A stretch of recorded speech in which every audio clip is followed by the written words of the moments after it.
అలాగే ఉంటాయండి. చరిత్ర అప్పుడు నిర్దాక్షిణ్యంగానే ఉంటుంది. ఎవరి పట్ల అయినా సరే రాజా కింకర్ ఉండదు, కింకర్ ఉండే రాజు అన్నట్టుగా అలా జరుగుతుంది. సార్ ఇప్పుడు వైసీపీ భవితవ్యం ఏంటి? ఎంత పెద్ద డ్యామేజ్లో ఏముందండి, ఇప్పుడు సరిగ్గా నేర్చుకొని సరైన పద్ధతిలో వెళ్తే ఎవరికి ఎప్పుడూ ఉంటుంది. ఎప్పుడు ఏదో ఒక తలుపు తెరిచే ఉంటుందంట. మనుషులకు కానీ, పార్టీలకు కానీ, వ్యవస్థలకు కానీ. మీరు సక్రమంగా ఉండాలి, పరీక్షించుకోవాలి, తప్పులు దిద్దుకోవాలి, ప్రజలకు కూడా ఒక నేర్చుకుంటామని హామీ ఇవ్వాలి, అంతే తప్ప ఇదిగో ఈ లేనిపోని థీరీల్లోకి అయితే కూరుకుపోకూడదు. వైసీపీ భవిష్యత్ ఏం అవదు. నేను మీకు చాలాసార్లు చెప్పాను, మీకే కాదు మీడియాలో ఎప్పుడు తెలుగుదేశం అయిపోయిందని వైసీపీ వాళ్ళు ఎన్నిసార్లు ప్రతి అవహేళన చేశారు. చంద్రబాబు నాయుడుకు ఇదేం లేదు, లోకేష్ పాప అవన్నీ నిజమయ్యాయా? అవును.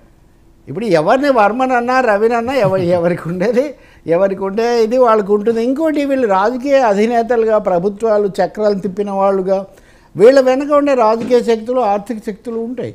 ఇప్పుడు మీరు వేరే దాకా ఎందుకు, నేను మీకు ఒక్క మాట చెప్తాను.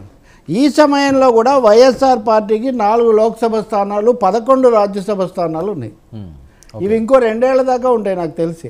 11 రాజ్యసభ స్థానాలు చాలా కీలకం.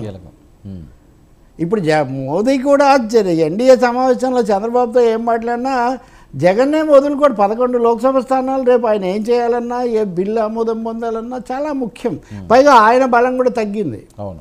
వీళ్ళిద్దరి పొత్తు కూడా ఇద్దరితో పొత్తు కొనసాగిస్తామనే దాని మీద ఏర్పడింది. కాకపోతే మరీ వన్ సైడ్ కాదు, ఇంకా అంతకంటే కూడా ఎక్కువైపోయింది కాబట్టి తీర్పు.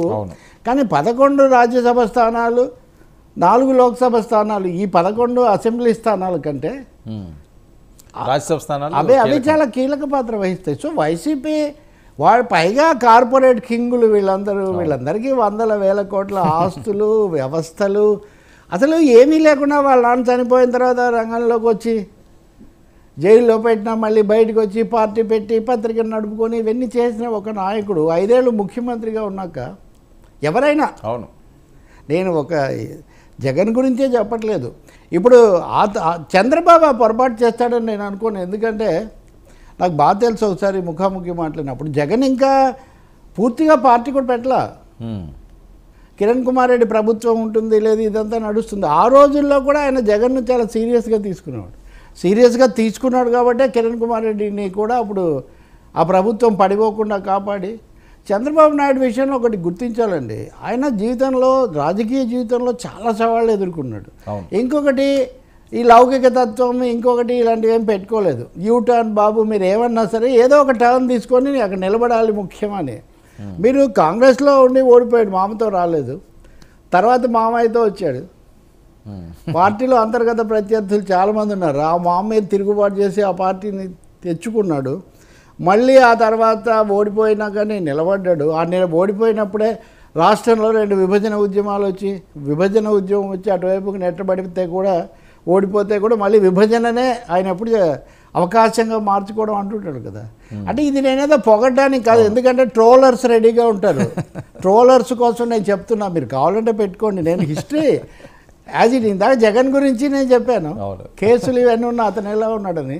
సో ప్రతి వాళ్ళను సవ్యంగా అంచనా వేసుకోవడం అనేది అదొక ముఖ్యమైన విషయం. ఇప్పుడు ఏం చేయాలి ఆయన? ఇప్పుడు చాలామంది కింగ్ మేకర్ అది ఇది అంటున్నారు. కానీ మోదీ ఎలాంటి వ్యక్తి, తనకు ఎంతవరకు స్కోప్ ఇస్తాడో తెలియకుండా తెలియని వాళ్ళు ఏం కాదు వీళ్ళు. పైగా రాష్ట్రాన్ని ముందు కాపాడుకోవాలా, లేకపోతే ఇప్పుడు ఒక 15 స్థానాలతోనో 17తోనో వెళ్ళి ఢిల్లీలో ఏదో అక్కడికి షిఫ్ట్ అయిపోయి లేకపోతే అక్కడికి వెళ్ళి ఇవన్నీ జరగవు. అందుకని తప్పకుండా వైసీపీ ఏమి దీంతో చాలా కొత్త థీరీస్ వస్తాయి. ఎందుకంటే అంత నాలెడ్జ్ లేదు, అలాంటి పార్టీ కాదు, ఇలాంటి పార్టీ కాదని. పరిస్థితుల నుంచి మనుషులు, పార్టీలు వస్తాయండి. అవును, అది వేరే బియ్యం రుబ్బితే పిండి వస్తుంది కానీ పిండి రుబ్బితే బియ్యం రాదని.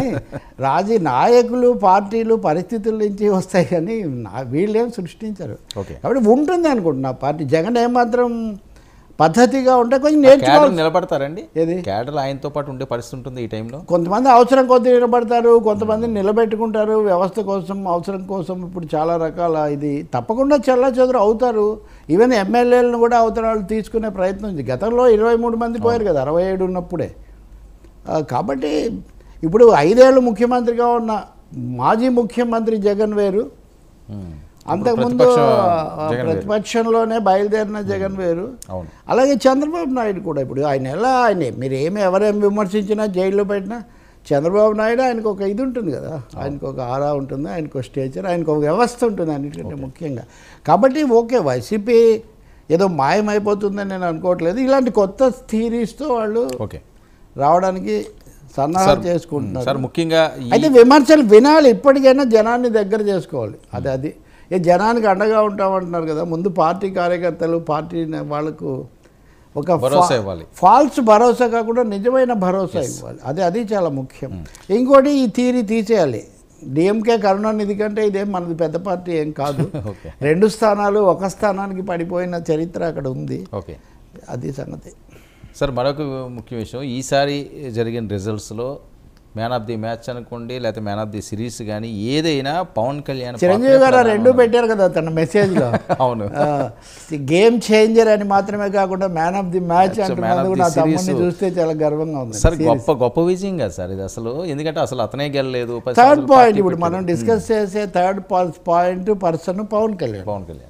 ఇప్పుడు పవన్ కళ్యాణ్ జనసేన 21 గెలవడంతో ఆంధ్రప్రదేశ్ రాజకీయాల్లో థర్డ్ స్పేస్ ఈజ్ క్రియేటెడ్. అవును, ఇప్పుడు ఇద్దరి మధ్య ఉంది ఇప్పటివరకు రాజకీయం. ఇప్పుడు కొత్త స్పేస్, అది జనసేన అనే ఒక స్పేస్, ఒక జనసేన అనే ఒక పొలిటికల్ పర్సనాలిటీ. ఇప్పటివరకు ఆయన ఫిలిం పర్సనాలిటీ, ఆ గ్లామరు, యూత్, కొంచెం సోషల్ ఆ వర్గం వాళ్ళు బలపరుస్తారని ఇదే. కానీ ఇప్పుడు ఆయన is a very strong personality. కాబట్టి నిజమైన గేమ్ ఇప్పుడు పవన్ కళ్యాణ్కు జగన్కు కూడా స్టార్ట్ అవుతుంది. ఈ గేమ్లో లోకేష్ వాళ్ళు రాన్న తర్వాత తెలుగుదేశం